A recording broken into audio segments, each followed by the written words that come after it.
Hello दोस्तों, स्वागत है आपका हमारे चैनल पर, जहां हम आपको किताबों का ज्ञान सरल और रोचक तरीके से पहुंचाते हैं। आज हम आपके लिए लेकर आए हैं एक ऐसी किताब की कहानी जिसने लाखों लोगों की सोच और जिंदगी को बदल दिया है। हम बात कर रहे हैं रॉबर्ट कियोसाकी की बेस्ट सेलर किताब रिच डैड पुअर डैड की। ये किताब आपको पैसे की समझ, फाइनेंशियल एजुकेशन और अमीर बनने की मानसिकता को गहराई से समझने का मौका देती है। इसमें दो डैड्स की कहानियां हैं, एक अमीर डैड और दूसरे गरीब डैड। दोनों के विचार और फैसले किस तरह से उनकी आर्थिक स्थिति को प्रभावित करते हैं, यही इस किताब का मुख्य संदेश है। इस वीडियो में हम आपको रिच डैड पुअर डैड के 6 सबक, सबसे जरूरी सिद्धांत और प्रेरणादायक कहानियों को हिंदी में सरल शब्दों में समझाने जा रहे हैं। अगर आप अपनी आर्थिक जिंदगी को बेहतर बनाना चाहते हैं तो ये वीडियो आपके लिए एक गाइड की तरह काम करेगा। इसमें आप जानेंगे कि पैसा आपके लिए कैसे काम कर सकता है, संपत्ति और कर्ज में फर्क क्या होता है, क्यों फाइनेंशियल एजुकेशन आपके स्कूल के सिलेबस से ज्यादा जरूरी है और अमीर लोग अपनी सोच से कैसे अमीर बनते हैं। यदि आपको वीडियो पसंद आए तो इसे लाइक और शेयर करें और हमारे चैनल को सब्सक्राइब करना ना भूलें, क्योंकि हमारा लक्ष्य है कि हम आपको वो ज्ञान दें जो आपकी जिंदगी को एक नई दिशा दे सके। चलिए अब बिना देरी के शुरू करते हैं इस अद्भुत सफर को और जानते हैं कि रॉबर्ट कियोसाकी की इस महान किताब ने हमें क्या सिखाया है। तो बात ऐसी है कि रॉबर्ट कियोसाकी, जो कि इस किताब के लेखक हैं, उनके 2 पिता थे। उनके एक पिता जो कि पढ़े लिखे और PhD होल्डर थे, मगर जिंदगी भर गरीबी रहे और गरीबी में ही मरे। इसीलिए ना रॉबर्ट उन्हें पुअर डैड कहते थे। वहीं उनके दूसरे पिता बहुत पढ़े लिखे तो नहीं थे, लेकिन काफी अमीर थे, इसीलिए रॉबर्ट उन्हें रिच डैड बुलाते थे। तो अब ये सोचने की बात है कि किसी भी इंसान के एक ही वक्त में 2 पिता कैसे हो सकते हैं। तो इसका जवाब यही है कि उनके गरीब पिता यानी कि रियल पिता का एक ही सपना था कि रॉबर्ट खूब मेहनत से पढ़ाई करने के बाद किसी बड़ी सी कंपनी में नौकरी करके अपने भविष्य को सुरक्षित कर ले। मगर रॉबर्ट के दूसरे पिता जो कि अमीर थे, वो एक्चुअली में रॉबर्ट के दोस्त माइक के पिता थे और वो चाहते थे कि रॉबर्ट अपनी जिंदगी में कुछ चैलेंजेस को ले, क्योंकि सारे सबक सिर्फ स्कूल में ही नहीं सीखे जाते।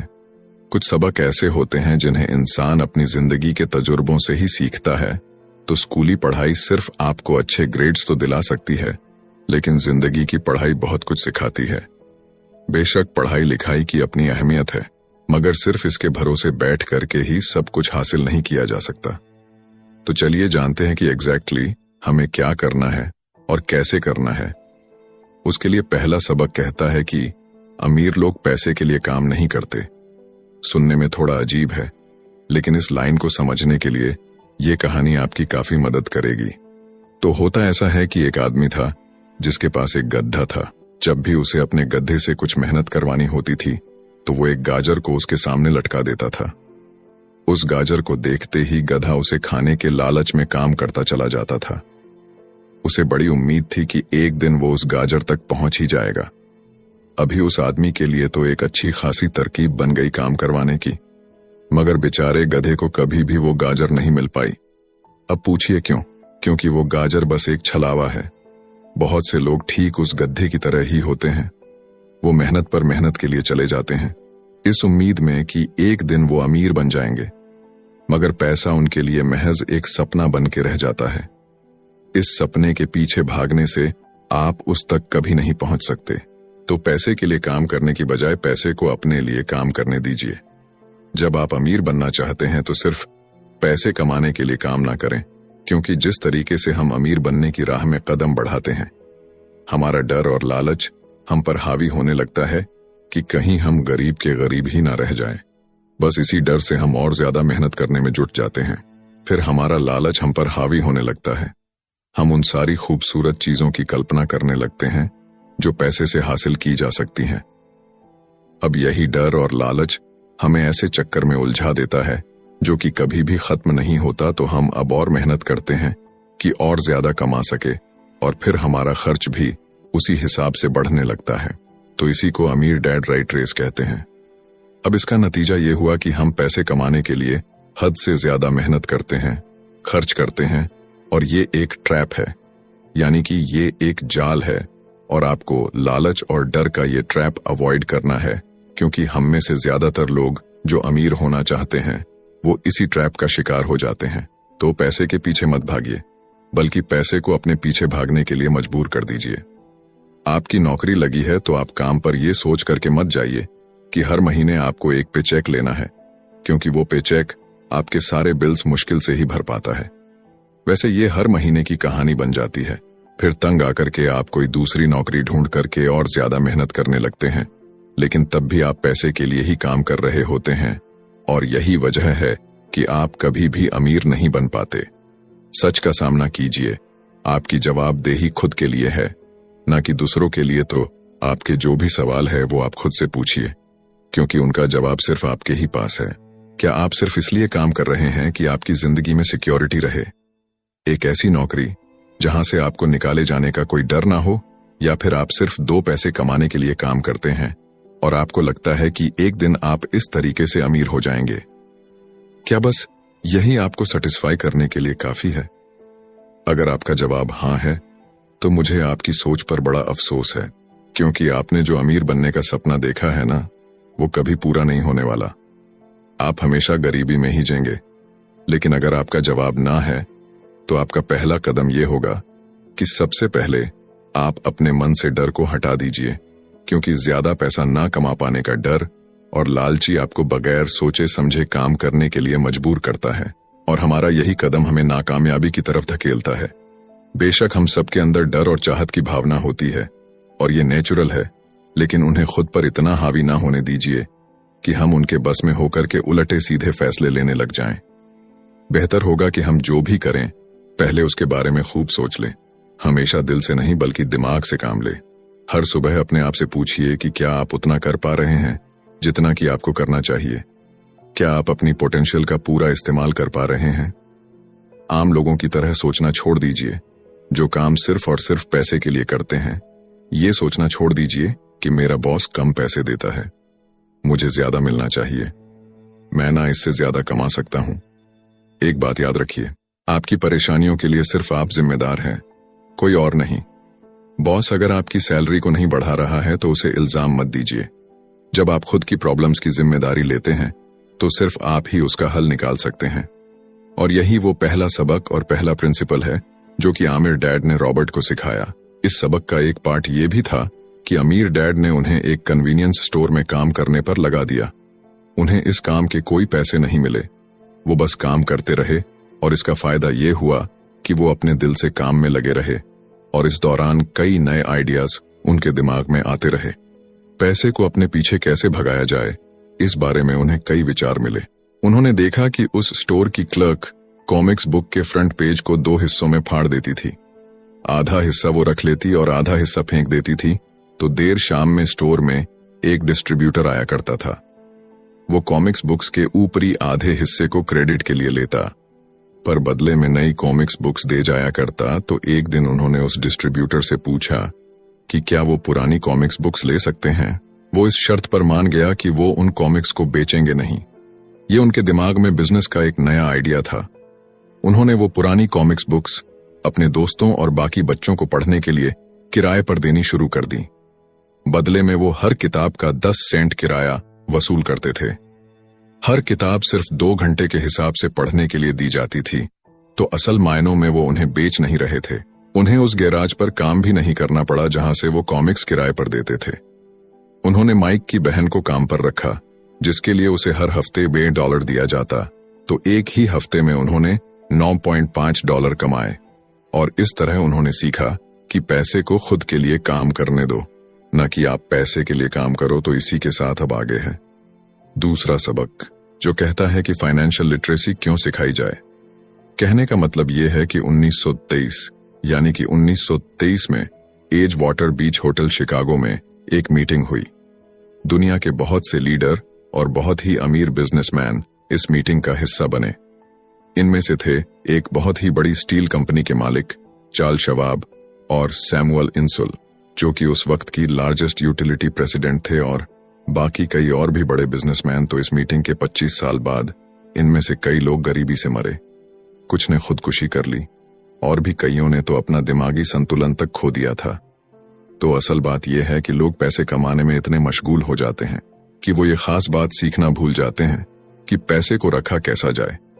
आप चाहे जितना मर्जी पैसा कमा लें, उसे बनाए रखना असली बात है।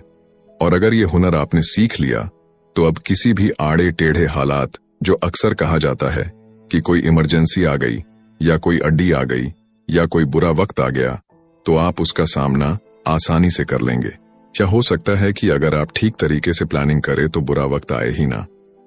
वैसे लॉटरी में मिलियन जीतने वाले लोग कुछ सालों तक तो मजे से जीते हैं, मगर फिर वापस उसी पुराने हालात में पहुंच जाते हैं।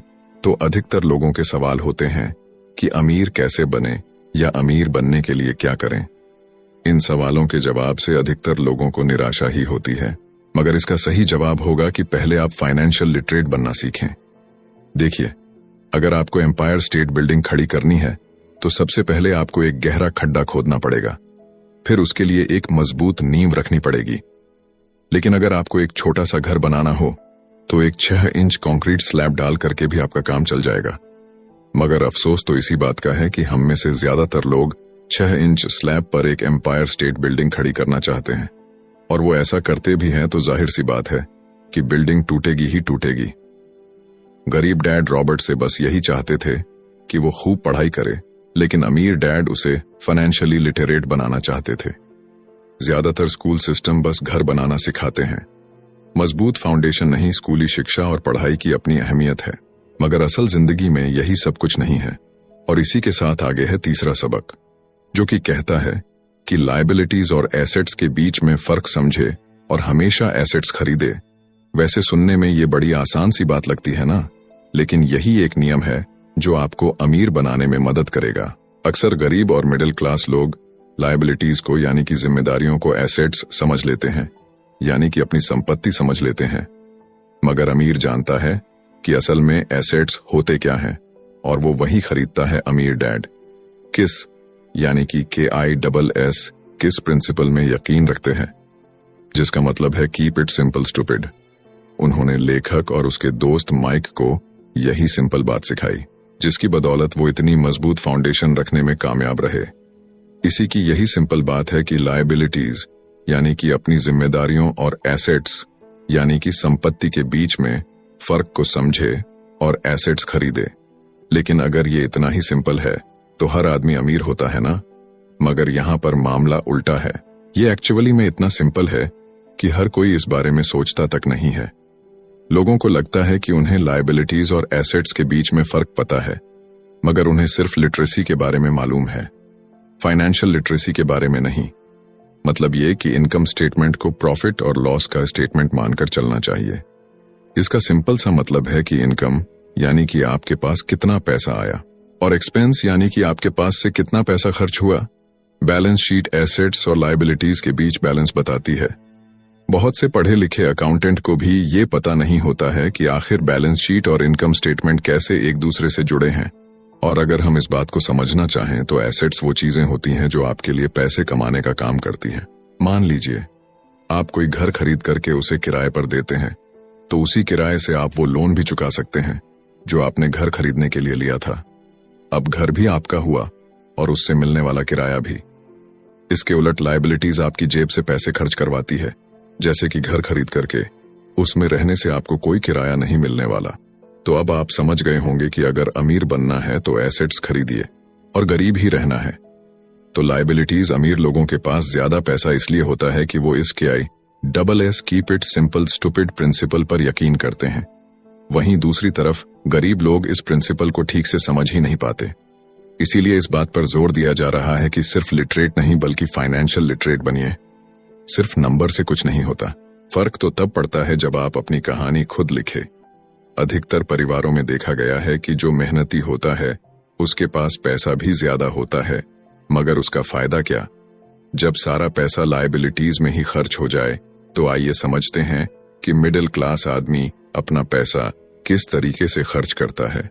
और अगर यही उनका तरीका रहता है तो सारी जिंदगी वो मिडिल क्लास ही बनकर रहेंगे, या क्या पता उससे भी नीचे चले जाएं, क्योंकि आप देख सकते हैं कि उनका सारा पैसा लायबिलिटीज यानी कि जिम्मेदारियों में ही खर्च हो रहा है। कभी मोर्टगेज, कभी रेंट, कभी car loan, house loan, credit card का बिल फीस, बिजली का बिल और भी ना जाने क्या क्या, उनकी सारी कमाई इसी में खर्च हो जाती है। दूसरी ओर गरीब लोग हैं जिनकी कोई लायबिलिटी तो नहीं है, मगर उनके कोई एसेट्स भी तो नहीं होते। वो भी पैसा कमाते हैं, सैलरी पाते हैं, मगर हर रोज के खर्चों में उनका सारा पैसा उड़ जाता है। माना कि एक गरीब आदमी $1000 कमाता है, उसमें से $300 वो अपने छोटे से घर के किराए में खर्च करता है, $200 उसके आने जाने का किराया, $200 टैक्स और $300 खाने और कपड़ों में खर्च हो जाता है। तो अब उसके पास बचा क्या? कुछ भी नहीं, और कभी कभी तो उधार लेकर के भी उसे काम चलाना पड़ता है, जिससे कि वो और भी ज्यादा गरीब हो जाता है। इसके विपरीत अमीर लोग एसेट्स खरीद के रखते हैं, फिर उनके वो एसेट्स उन्हें और पैसा कमा कर देते हैं। उनकी कमाई इस तरह 2 से 4, 4 से 8 होती जाती है। अधिकतर अमीर लोग दिमाग से काम लेते हैं और वो घर लोन पर लेकर उसे किराए पर लगा देते हैं। बिना मेहनत के हर महीने किराया मिलता है, जिससे वो अपना लोन भी चुकता कर लेते हैं। इसे कुछ यूं समझते हैं, आप मानिए कि लोन की इंस्टॉलमेंट $1 है, तो ये अपने घर का $2 किराया वसूल करेंगे, $1 बैंक को देंगे, $1 अपनी जेब में तो हो गया ना, बिना मेहनत के पैसा कमाना। तो एक्चुअली में अमीर डैड और गरीब डैड के बीच बस सोच का फासला है। अपना पैसा कैसे खर्च करें, सिर्फ यही मुद्दे की बात है और कुछ नहीं। 1966 के दिनों में अगर बच्चों से पूछा जाता था कि वो बड़े होकर क्या बनेंगे, तो सबके पास यही जवाब होता था कि वो अच्छे ग्रेड्स लाएंगे और डॉक्टर बनेंगे, इंजीनियर बनेंगे। तब सबको यही लगता था कि अच्छे ग्रेड्स लेकर के वो बहुत पैसा कमा सकेंगे। हालांकि उनमें से बहुत बच्चे आज बड़े होकर के डॉक्टर बन चुके हैं। बावजूद इसके उनमें से काफी लोग आज भी फाइनेंशियली स्ट्रगल करते नजर आएंगे, क्योंकि उन्हें हमेशा यही लगा कि ज्यादा पैसा कमाने से उनकी सारी परेशानियां दूर हो जाएंगी। मगर आज के दौर में ऐसा नहीं है। आज बहुत से बच्चे फेमस एथलीट बनना चाहते हैं, या फिर सीईओ, या फिर कोई मूवी स्टार या रॉक स्टार, क्योंकि उन्हें पता है कि सिर्फ अच्छी पढ़ाई और अच्छे ग्रेड्स के भरोसे बैठ करके वो करियर में सक्सेस नहीं पा सकते। आजकल फाइनेंशियल नाइटमेयर बहुत आम हो गया है।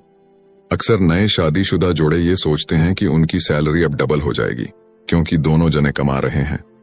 एक छोटे से घर में रहते हुए वो अब बड़े घर के सपने देखते हैं, इसीलिए वो पैसा बचाना शुरू कर देते हैं।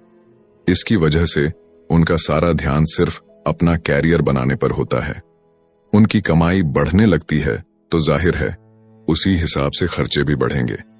तो मुद्दा मामला ऐसा है कि अब जब आप फाइनेंशियल लिटरेट हुए बिना पैसा बनाते हैं या बिना सोचे समझे उसे खर्च करते हैं, तो होता यह है कि आप पहले से भी ज्यादा खर्चा करने लगते हैं। ये एक ऐसा चक्कर है जो फिर से चलता ही रहता है। नई जोड़े ने अब इतना पैसा कमा लिया है कि वो एक बड़ा घर खरीद सके। उन्हें तो यही लगेगा कि वो अब थोड़े अमीर हो गए हैं, मगर असलियत तो ये है कि बड़े घर के साथ उन्होंने नई लायबिलिटीज भी खरीद ली है। उनके कैश फ्लो में अब प्रॉपर्टी टैक्स का खर्च बढ़ गया है। अब उन्हें एक नई गाड़ी भी चाहिए, फर्नीचर भी चाहिए, सब कुछ नया। उनकी लायबिलिटीज बढ़ती ही चली जा रही है, और ज्यादातर होता यही है कि इनकम के साथ साथ खर्चे भी बढ़ने लगते हैं। फिर एक दिन अचानक इस सच्चाई का खुलासा होता है, मगर तब तक हम इस राइट रेस में बुरे तरीके से फंस चुके होते हैं। फिर ऐसे ही लोग हमारे लेखक रॉबर्ट के पास आकर के पूछते हैं कि अमीर कैसे बना जाए। अब यही सवाल तो मुसीबत की जड़ है, क्योंकि सबको लगता है कि पैसा ही हर चीज का इलाज है। ये मानना ही एक बड़ी गलती है। उनकी समस्या ये नहीं है कि वो ज्यादा पैसा नहीं कमा रहे, बल्कि ये है कि जो कुछ उनके पास है उसे हैंडल कैसे करें। वैसे एक कहावत है जो यहाँ पर लागू होती है, जब तुम खुद को एक गहरे गड्ढे में पांव तो और खोदना छोड़ दो। क्योंकि ज्यादातर लोग पब्लिक स्पीकिंग से घबराते हैं।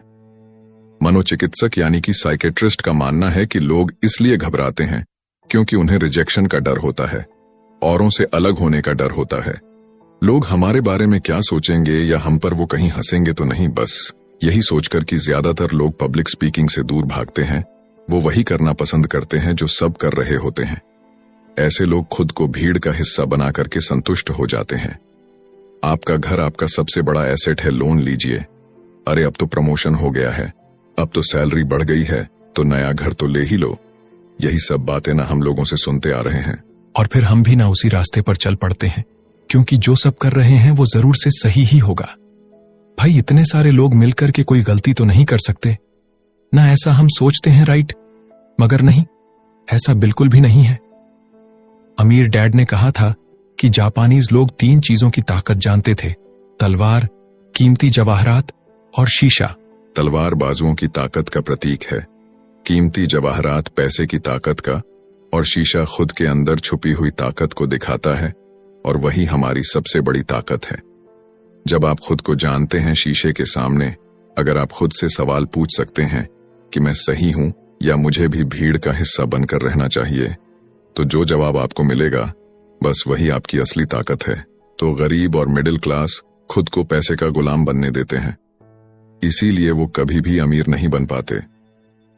16 साल के रॉबर्ट और माइक अमीर डैड के साथ हर उस मीटिंग में जाया करते थे जो वो अपने अकाउंटेंट, मैनेजर्स, इन्वेस्टर और एम्प्लॉयज के साथ रखा करते। यहाँ एक ऐसे अमीर डैड देखने को मिलते हैं जो पढ़े लिखे नहीं हैं, जिन्होंने 13 साल में ही स्कूल छोड़ दिया था, मगर आज वो मीटिंग कर सकते हैं और अपने नीचे काम करने वाले पढ़े लिखे लोगों को ऑर्डर देते हैं, उन्हें बिजनेस के टिप्स समझाते हैं। एक ऐसा इंसान जो भीड़ का हिस्सा नहीं बना, जिसने रिस्क लिया और जिसने लोगों की परवाह नहीं की, जिससे ये डर नहीं था कि लोग उसके बारे में क्या सोचेंगे। इन मीटिंग्स का नतीजा ये हुआ कि लेखक और उनका दोस्त दोनों स्कूली पढ़ाई में मन नहीं लगा पाए। जब भी उनकी टीचर कोई काम देती थी, उन्हें रूल्स के हिसाब से करना होता था, तो उन्हें एहसास हुआ कि स्कूली पढ़ाई किस तरीके से बच्चों की प्रतिभा को निखरने नहीं देती, उसे दबा देती है। उनकी क्रिएटिविटी को मारकर उन्हें एक सांचे में ढालकर इस समाज का एक मशीनी हिस्सा भर बना देती है। और उन्हें टीचर की इस बात से भी इनकार था कि अच्छे ग्रेड्स लाकर के ही सक्सेसफुल और अमीर बना जा सकता है। वैसे एक दिन रॉबर्ट की अपने गरीब डैड से बहस हो गई। उनके पिता का मानना था कि उनका घर उनके लिए सबसे बेस्ट इन्वेस्टमेंट है, मगर वो एक रेड रेस में भाग रहे थे। उनकी इनकम और खर्चे बराबर ही थे, उन्हें पूरा करने के लिए उनके पास एक पल की भी फुर्सत नहीं थी। यही बात रॉबर्ट उन्हें समझाना चाह रहे थे कि उनके पिता के लिए वो घर एसेट नहीं बल्कि लायबिलिटी है। घर पर उनके पैसे खर्च हो रहे थे, बदले में मिल कुछ नहीं रहा था। ये बात उनके गरीब डैड नहीं समझ पा रहे थे। तो बस यही फर्क था गरीब और अमीर डैड के बीच में। खैर, उनकी बहस तो चलती रही। उन्होंने अपने गरीब पिता को बताया कि अधिकतर लोगों की जिंदगी लोन चुकाने में ही निकल जाती है। जिस घर को वो खरीदते हैं उसके लिए वो 30 साल तक लोन भरते हैं, फिर एक और बड़ा घर लेते हैं और अपना लोन रिन्यू कराते हैं। अब घर की कीमत भी उसी हिसाब से बढ़ेगी या नहीं, ये निर्भर करता है। कुछ लोग ऐसे भी हैं जिन्होंने घर खरीदने के लिए एक बड़ी रकम ली थी। जितनी घर की कीमत नहीं थी, उससे ज्यादा कर्ज उनके सर पर चढ़ गया। इसका सबसे बड़ा नुकसान लोगों को ये होता है कि वो बाकी जगह इन्वेस्टमेंट नहीं कर पाते, क्योंकि उनका सारा पैसा उस घर पर लगा है। उन्हें कभी इन्वेस्टमेंट करने का मौका ही नहीं मिल पाता और ना ही वो इस बारे में कुछ सीख पाते हैं, और इसी तरीके से कई एसेट्स उनके हाथों से निकल। अगर इसके बदले लोग सिर्फ एसेट्स पर ध्यान दें तो उनका फ्यूचर कहीं ज्यादा बेहतर हो सकता है। अब उदाहरण के लिए रॉबर्ट की पत्नी के पेरेंट्स एक बड़े से घर में शिफ्ट हो गए। उनका सोचना था कि अपने लिए बड़ा और नया घर लेना एक सही फैसला है, क्योंकि बाकियों की तरह उन्हें भी घर लेना एक एसेट्स लगता था। अगर वो ये जान करके हैरान रह गए कि उस घर का प्रॉपर्टी टैक्स $1000 था, ये उनके लिए बहुत ही बड़ी कीमत थी, और क्योंकि वो रिटायर हो चुके थे तो इतना पैसा टैक्स के रूप में भरना उनके रिटायरमेंट बजट के बाहर था। बेशक हम ये नहीं कह रहे कि आप एक नया घर ना लें, बल्कि हम समझाना चाहते हैं कि जितने पैसे से आप एक बड़ा घर लेंगे, उतने पैसे आप किसी एसेट में इन्वेस्ट करें तो बेहतर होगा। आपका एसेट आपके लिए कमाई करेगा और कुछ ही समय के बाद आपके पास इतना पैसा होगा कि आप आसानी से मनपसंद घर ले पाएंगे, और वो भी बिना किसी लोन के। तो अब सवाल ये है कि अमीर और ज्यादा अमीर क्यों होते रहते हैं, वही मिडिल क्लास आगे क्यों नहीं बढ़ पाते? इसके पीछे भी ना एक वजह है, और कारण एकदम सिंपल है। अमीर एसेट खरीदते हैं जो कि उनका पैसा दुगना करता रहता है।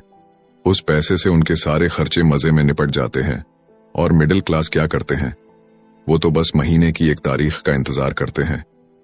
जब उनकी सैलरी आई तो सारी की सारी सैलरी तो खर्चों को पूरा करने में खत्म हो जाती है, तो इन्वेस्टमेंट कहां से होगा? और फिर जब सैलरी बढ़ती है तो उस पर टैक्स भी बढ़ जाता है, और उसी हिसाब से बाकी खर्चे भी, और फिर अंत में वही राइट रेस चलती रहती है। कहने का मतलब ये है कि एक कर्ज में डूबा समाज जहां पर हम रहते हैं, मतलब ये कि अपने घर को एसेट समझना ही वो रीजन है जो कि हमें कर्ज के बोझ तले दबाती है। आज यही अधिकतर लोगों की सोच है। अगर सैलरी बढ़ी है तो लोग सोचते हैं कि अब वो बड़ा सा घर ले सकते हैं, क्योंकि उन्हें ये अपने पैसे का सही इस्तेमाल लगता है।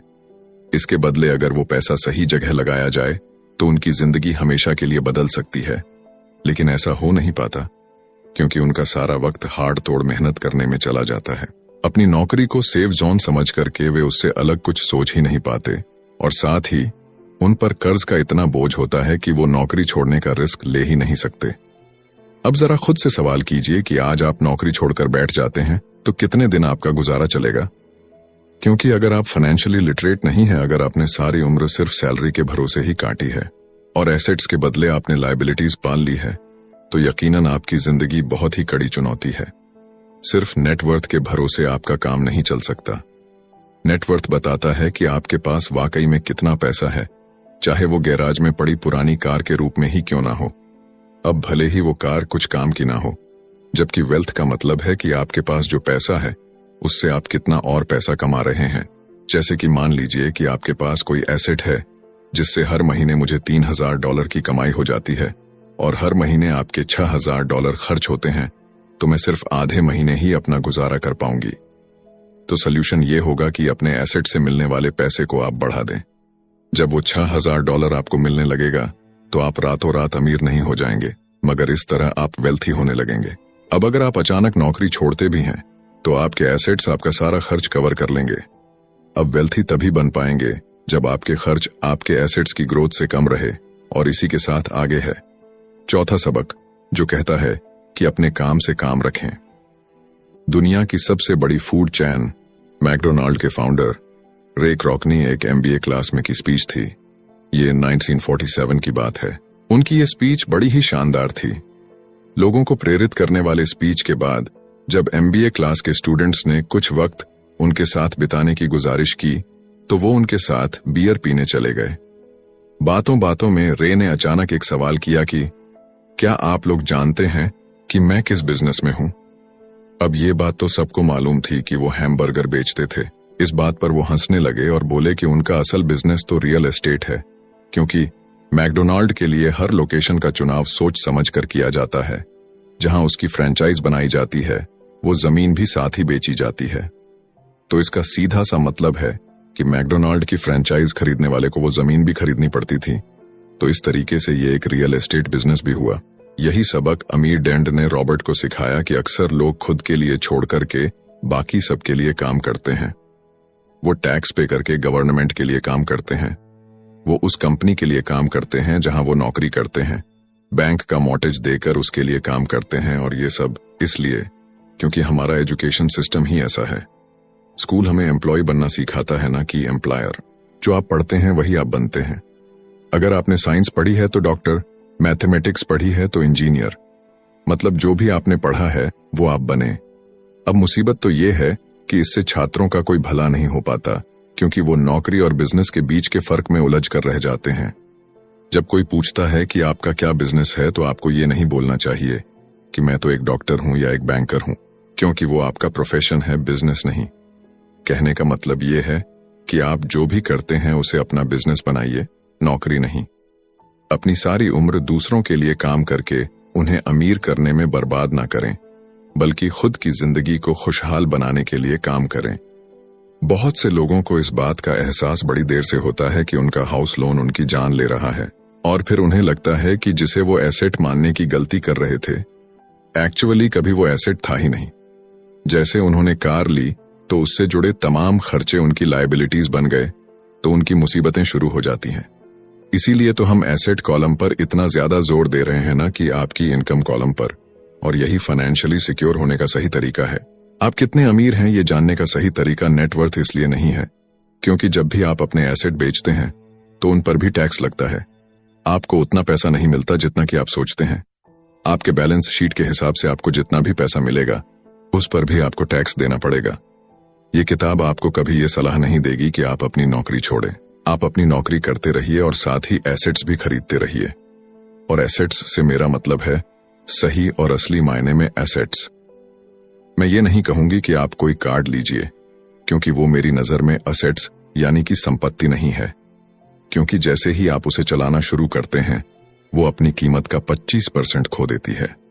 अब किस तरह के एसेट्स खरीदे जाने चाहिए, यहां हम आपको कुछ उदाहरण देते हैं।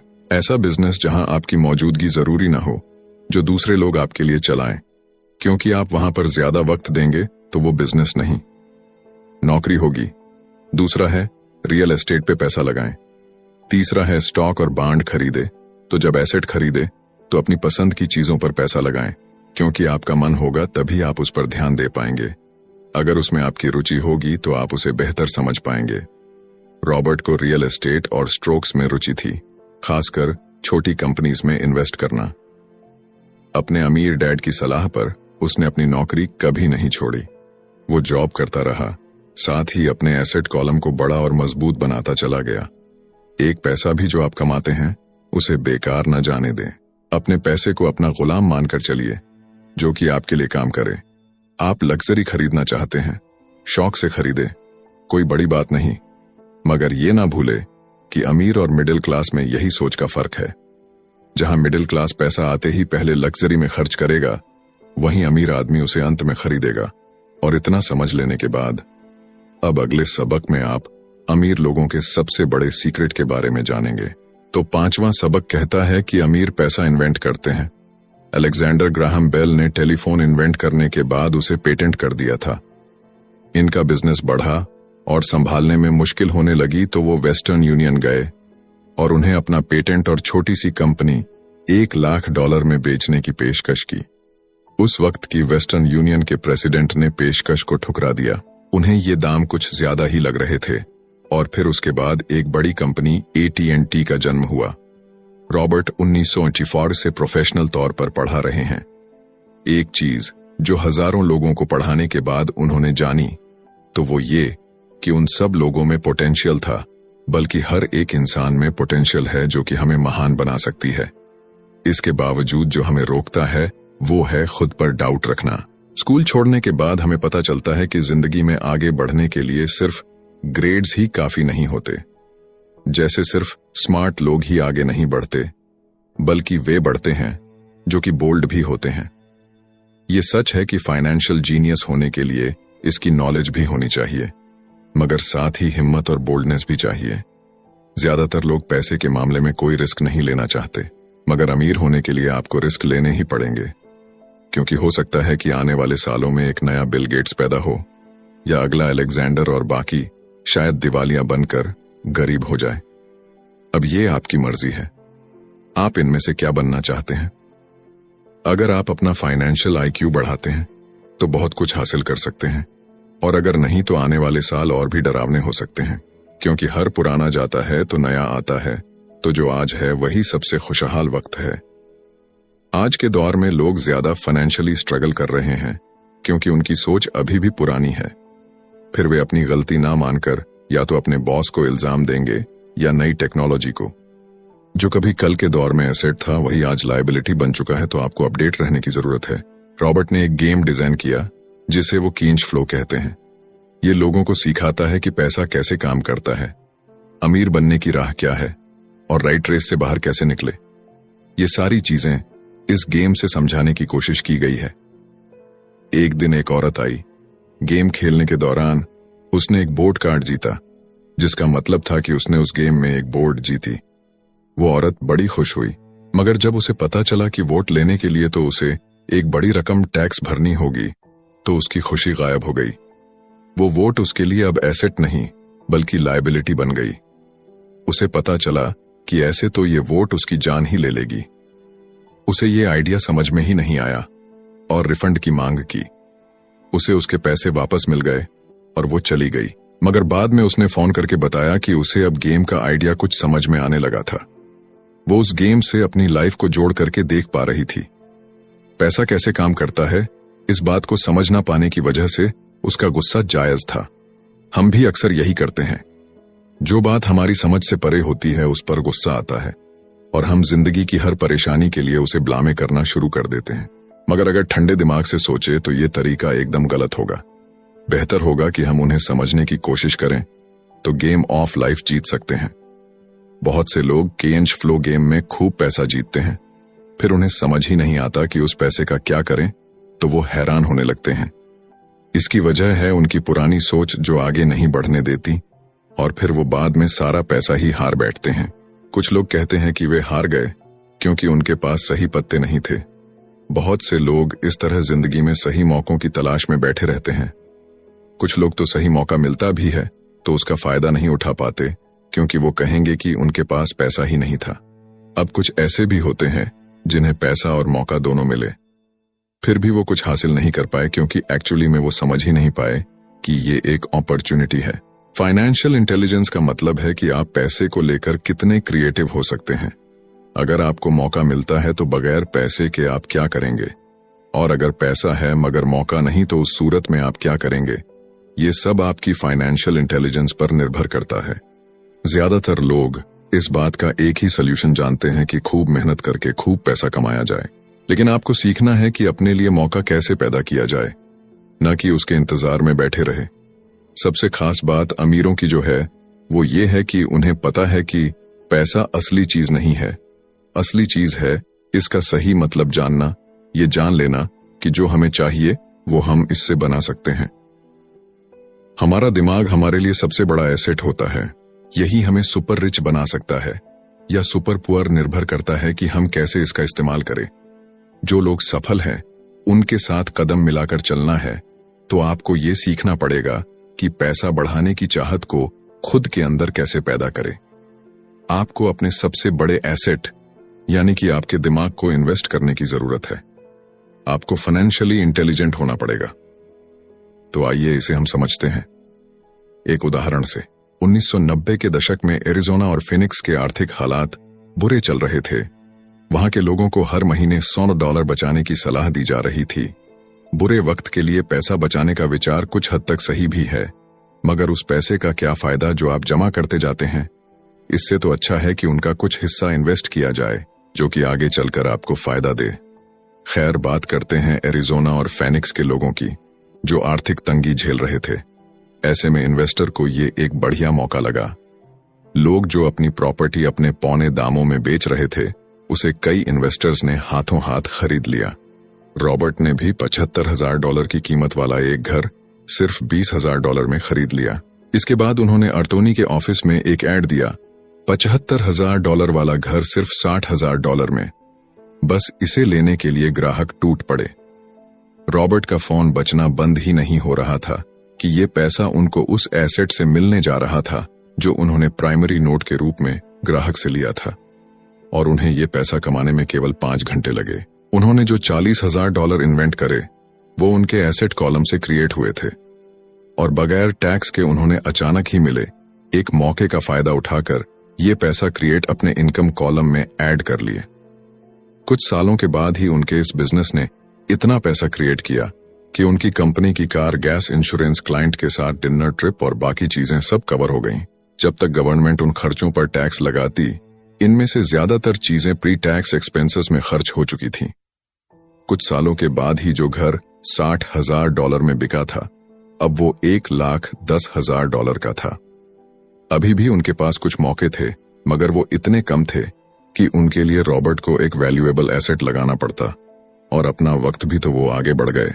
उन्हें अब नए मौकों की तलाश करनी थी। अब आप एक सवाल खुद से कीजिए, मेहनत करना भी बहुत मेहनत का काम है।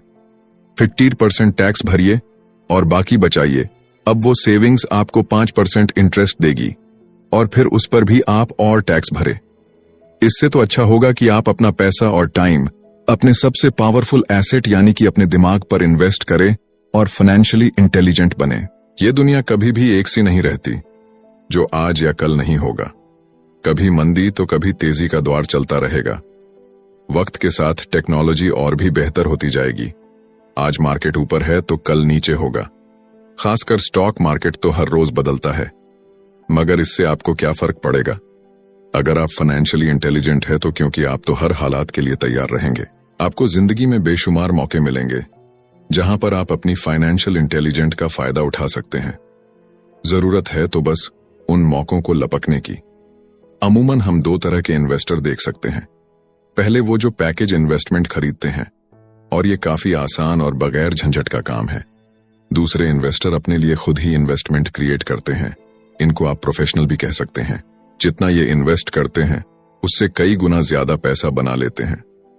अब अगर आप इस तरह के इन्वेस्टर बनना चाहते हैं तो आपको खास तौर पर इन 3 स्किल्स को समझने की जरूरत है। पहली, ऐसी अपॉर्चुनिटी ढूंढिए जो कि बाकी न ढूंढ सके। याद रहे कि आपका दिमाग वो देख सकता है जो बाकियों की आंखें भी नहीं देख पाए। दूसरा है, पैसा बढ़ाइए। जब पैसे की जरूरत पड़े तो मिडिल क्लास केवल बैंक जाता है, मगर दूसरे टाइप के इन्वेस्टर पैसा बढ़ाकर के कैपिटल रेस करते हैं। उन्हें हमेशा बैंक की जरूरत नहीं पड़ती। और आगे ये तीसरा, स्मार्ट लोगों को ऑर्गेनाइज कीजिए। इंटेलिजेंट लोग वो होते हैं जो अपने से ज्यादा स्मार्ट लोगों के साथ मिलकर के काम करते हैं। इसीलिए इन्वेस्ट करने से पहले अपने इन्वेस्टमेंट एडवाइजर को चुनें। मुझे मालूम है कि ये सब आपके लिए कुछ ज्यादा है, मगर इसके रिवॉर्ड्स तो बड़े ही शानदार हैं। जिंदगी में रिस्क बहुत है, लेकिन उन्हें हैंडल करना सीख करके ही आप अमीर बन पाएंगे। और इसी के साथ आगे है 6वां सबक, सीखने के लिए काम करे, पैसे के लिए नहीं। तो बात ऐसी है कि एक बार एक जर्नलिस्ट ने रॉबर्ट का इंटरव्यू लिया था। रॉबर्ट उसके आर्टिकल पहले भी पढ़ चुके थे और उस जर्नलिस्ट के लिखने के स्टाइल से बहुत ही प्रभावित थे। इंटरव्यू जब पूरा हुआ तो उस जर्नलिस्ट ने रॉबर्ट को बताया कि वो एक मशहूर लेखिका बनकर उनकी ही तरह एक दिन फेमस होना चाहती है। तो रॉबर्ट ने उनसे पूछा, तो ऐसा क्या है जो उन्हें मशहूर होने से रोक रहा है? इस सवाल के जवाब में उस जर्नलिस्ट ने कहा, उनकी जॉब आगे नहीं बढ़ पा रही है। इस पर रॉबर्ट ने सुझाव दिया कि उस जर्नलिस्ट को कोई सेल्स क्लास ज्वाइन कर लेनी चाहिए। जर्नलिस्ट ने बताया कि उनकी एक दोस्त उन्हें पहले ही ये ऑफर दे चुकी है, मगर उन्हें ये छोटा काम लगता है। वो ये भूल गई थी कि रॉबर्ट खुद कभी सेल्स स्कूल जा चुके थे।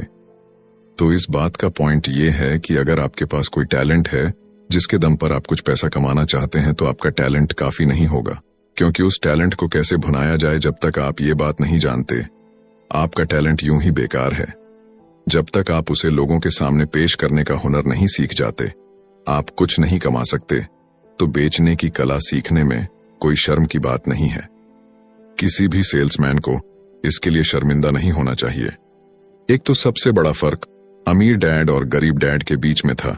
वो ये है कि गरीब डैड हमेशा नौकरी की चिंता करते थे कि जॉब हमेशा सिक्योर रहे, क्योंकि एक सेफ जॉब ही उनके लिए सब कुछ थी, जबकि अमीर डैड हमेशा सिर्फ और सिर्फ कुछ सीखने पर जोर देते थे। अमीर बनने के लिए आपको बहुत कुछ सीखना पड़ेगा। इसके अलग पहलू को देखें तो स्कूल हमें रिवॉर्ड करते हैं किसी एक ही खास चीज में महारत के लिए। इसका एक उदाहरण देखिए, जब डॉक्टर मास्टर की डिग्री लेते हैं तो उसके बाद किसी एक स्पेशल फील्ड में डॉक्टरेट करते हैं, जैसे कि पीडियाट्रिक या कुछ और, मतलब एक छोटे से विषय पर उन्हें बहुत पढ़ना पड़ता है उस फील्ड में महारत के लिए, और यही उनका रिवॉर्ड होता है। ऐसे ही बहुत कुछ जानने के लिए जो थोड़ा बहुत आप सीखते हैं, वो नॉलेज तभी आएगी जब आप अलग अलग कंपनीज के लिए काम करेंगे, दुनिया की अलग अलग चीजों को जाएंगे, चीजें कैसे काम करती है, ये सभी बातें अनुभव करेंगे, तभी आपकी नॉलेज बढ़ेगी। शायद यही वजह थी कि अमीर डैड छोटे रॉबर्ट और माइक को अपने साथ लेकर जाते थे जब वे अपने डॉक्टर, अकाउंटेंट्स, लॉयर या किसी प्रोफेशनल से मिलने जाते। जब रॉबर्ट ने मैरिन कॉर्प्स ज्वाइन करने के लिए अपनी हाई पेइंग जॉब छोड़ी, तो उसके गरीब मगर पढ़े लिखे पिता समझ नहीं पा रहे थे कि रॉबर्ट ने ऐसी शानदार नौकरी क्यों छोड़ी। वे गलत तरह से इस फैसले से सख्त निराश हुए। रॉबर्ट ने उन्हें समझाने की हर मुमकिन कोशिश की कि उनका ऐसा करना क्यों जरूरी था, मगर उन्हें तो ये बात हजम ही नहीं हो रही थी। रॉबर्ट ने उन्हें कहा कि वो सीखना चाहते हैं कि खुले आसमान में कैसे उड़े। उन्हें जानना था कि वर्कर्स की टीम को कैसे हैंडल किया जाए। किसी भी कंपनी को अपने बलबूते पर चलाना कितना मुश्किल काम है। रॉबर्ट ये सब सीखना चाहते थे। वियतनाम से लौटने के बाद रॉबर्ट ने अपनी जॉब से रिजाइन कर दिया और जेरोक्स कॉर्प्स को ज्वाइन कर लिया। उन्हें यह नौकरी किसी फायदे के लिए नहीं चाहिए थी। वो इतने शर्मीले थे कि किसी को कुछ भी बेचने के ख्याल से ही उन्हें पसीना आ जाता। अपनी इसी कमी को दूर करने के लिए उन्होंने जेरोक्स के सेल्स ट्रेनिंग प्रोग्राम की शिक्षा ली। इसके बाद रॉबर्ट ने खुद अपनी कंपनी की शुरुआत की और अपना पहला शिपमेंट भेजा। वे अगर इसमें नाकामयाब रहते तो पक्का दिवालिया हो जाते, लेकिन उन्होंने ये रिस्क लिया और अपने अमीर डैड की सीख को याद रखा कि बेशक आप 30 की उम्र से पहले दिवालिया होने का रिस्क ले सकते हो, क्योंकि इस उम्र में आपको रिकवर होने का मौका भी मिल जाता है। ज्यादातर एम्प्लॉय अपने वर्कर्स को इतना तो पे करते हैं कि वो काम छोड़कर ना जाए, और ज्यादातर वर्कर भी जी फाड़ करके इसलिए मेहनत करते हैं कि वो काम से निकाले ना जाए। इसीलिए तो उन्हें सिर्फ अपनी सैलरी और कंपनी से मिलने वाले फायदों से ही मतलब होता है। इस सोच के साथ उनके कुछ साल तो बढ़िया गुजरते हैं, मगर ये लंबे समय तक काम नहीं करता। तो क्यों ना आप वो सब कुछ अभी सीखें जो आप सीखना चाहते हैं, इससे पहले कि आप कोई एक खास प्रोफेशन अपने लिए चुने, क्योंकि अगर एक बार आपने अपना प्रोफेशन चुन लिया तो आप हमेशा के लिए उसी में बंध कर रह जाएंगे। तो दोस्तों, इसी के साथ ये समरी यहीं पर समाप्त होती है।